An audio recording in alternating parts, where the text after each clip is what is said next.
Everyone knows what it feels like to be hurt and then think to yourself, I am never letting that happen again. I'm never letting somebody close to me again.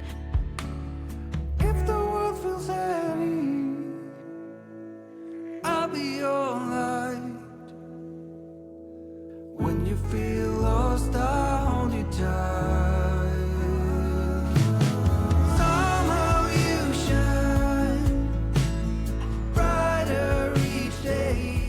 Hey everyone, welcome back to the Matcha Club. This is a space for healing and for learning to stay soft in a world that often teaches us to become hard to survive, which is what today's conversation is about. I'm Taryn, and each week we talk about things like healing, emotional awareness, and the quiet process of becoming who we truly are beneath all of the fear, pressure, and comparison. I'm really glad you're here.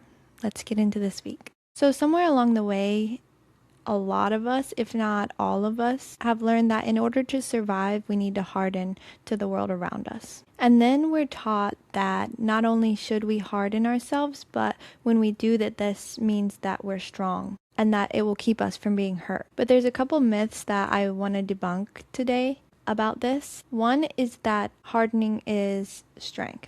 And we'll get into why it can actually be the opposite. And the other one is that sensitivity and remaining soft is a bad thing. But really, it's not what everybody makes it out to be. Let's talk about how hardness became the standard in today's society.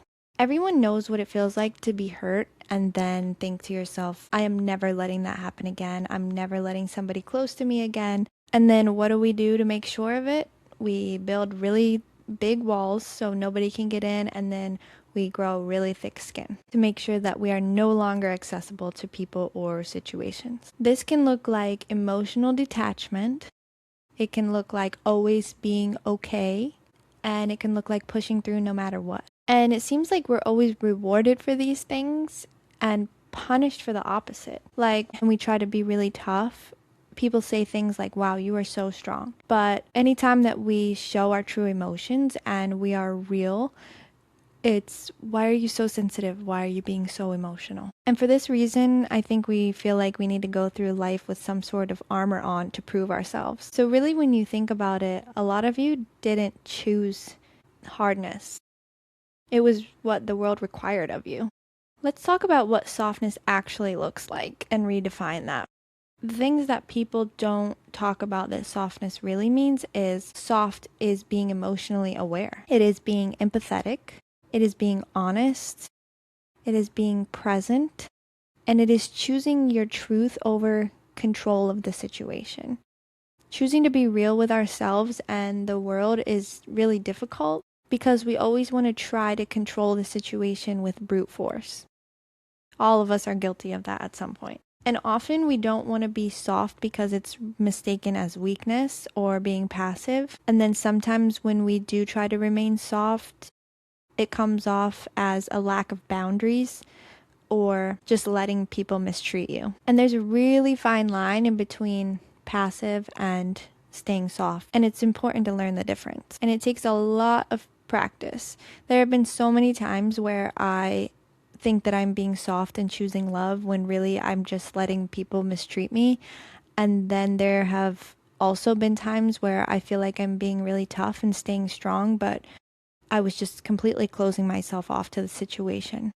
It takes a lot of trial and error and forgiving yourself and realizing that you were doing and still are doing your absolute best for the awareness that you have at the time. It's just how you learn and how you grow as being human. But there are costs to staying closed off. It can lead to emotional numbness.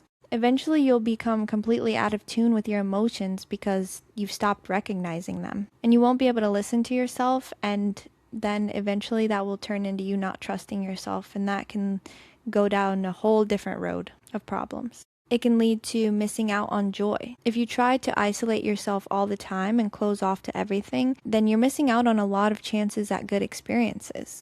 You have to accept the bad with the good. There are risks, but you have to accept that there are risks and choose to allow yourself the chance to experience the good.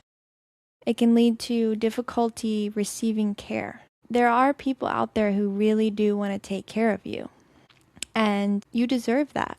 And if you stay closed off, you'll never allow yourself the care that you deserve. It can lead to feeling really misunderstood, which is really difficult as a human being. Constantly being misunderstood and never being seen is such a hard feeling to go through life feeling. When you close off your emotions. People only know what you allow them to see. And this is not me saying that you need to go spill your guts to everybody who asks if you're okay. You don't have to be transparent all the time. But when you don't show anybody anything, nobody will ever get the true chance to know you for you. And then you will never form any genuine connections, which is the biggest part about being human. And then this can lead to loneliness, because the more you close off, the less you're seen, the more you're misunderstood. And then the less you're seen, the more you isolate yourself, and so on. And this can turn into a vicious cycle that I think a lot of us are already in. So the big thing is, yes, closing off does protect you, but it does not protect you selectively. It protects you from everything. So when you're protecting yourself from being hurt again, you're also protecting yourself from genuine connections and peace and sadness and love and everything in between. So when you choose protection, you do choose to give up a lot more. But it's really hard to know what softness looks like and how we can actually choose to remain soft in the world in real life situations. So what are a few things that looks like? Well, the first one is catching yourself when you realize that you're suppressing your emotions. This is a really big one, because if you can't catch yourself doing this, then you're never going to know how to fix it. You don't always have to make a big deal about your feelings, but when you do catch yourself suppressing emotions, just acknowledge them and let yourself feel them. You don't even have to do it around anybody. Maybe just every once in a while go cry in the shower, instead of acting like you're not hurt or acting unbothered. Because not only do we tell everybody else like it's a trending feeling to be unbothered, but we start telling ourselves that we're unbothered, and I think that's just a lie. And when you lie to yourself, it can lead to really being hurt by yourself. Another thing we can do is try to give somebody the benefit of the doubt every once in a while. This can be hard because it always feels like the world is out to get us and that pain is just waiting around every corner. But not everybody is the same. And this leads me to probably the hardest thing to do, but the most effective thing to do when trying to stay soft, and that is treating each experience as if it is the first experience. So, for example, if you're getting into a new relationship, a lot of the times we bring all the baggage from the last relationship. Like if somebody cheated on you, the next person is guilty until proven innocent. It is not easy to do this, and I don't even remember where I heard it, but ever since I heard to treat every experience like it is the first one, it has changed how I see every situation. Even if I'm not able to execute what I want to do, it still changes how I see the person or situation. And our brains are hardwired for survival. So when we experience a situation that hurts us, it is completely embedded into our mind to keep us from doing it again and repeating that same pain. And it's the same for physical pain. Like when an athlete gets hurt and they really have a hard time mentally getting back into the sport because they're afraid that they're going to do it again, it's because their brains are trying to keep them from getting hurt, and it makes sense. And it's the same thing with emotional pain. But if we go into every situation, every relationship, every experience, consciously making the effort to treat it like it's our first time, we give ourselves a chance to separate fear from truth. And that's a big deal. And sometimes we will get hurt again. But a lot of the time, I think that we will realize that these are separate experiences. And in return, we'll be able to give ourselves the chance to live it out in the fullest and experience all of the joy that goes into it. And the last thing we can do is, of course, be kind to ourselves and be gentle to ourselves in tough situations. With that being said, we still need to hold ourselves accountable. It is so difficult to know the difference between when we're pushing ourselves too hard and then when we're holding ourselves back. This topic deserves an entire podcast by itself, but often in my experience, we are a lot stronger than we give ourselves credit for, and I have never regretted a situation where I pushed myself because it just taught me things about myself that I never knew I could do. So an important reminder about softness is that it's a choice, and we have to choose it over and over and over again. It takes a lot of time and practice. It's not just a decision you make. It's not something you tell yourself, okay, from now on out, I'm choosing love. Because every situation, you have to remind yourself to choose it. But every time you do, it does become easier and easier, and it starts to become you. And practice it with yourself first, because it's often where we need to do it the most. And then allow yourself to evolve beyond survival. We are much more than just animals trying to survive. We are humans, and we are meant to connect. We are meant to feel joy. We are meant to feel pain. We are meant to feel all of these emotions that make experiencing life worth it.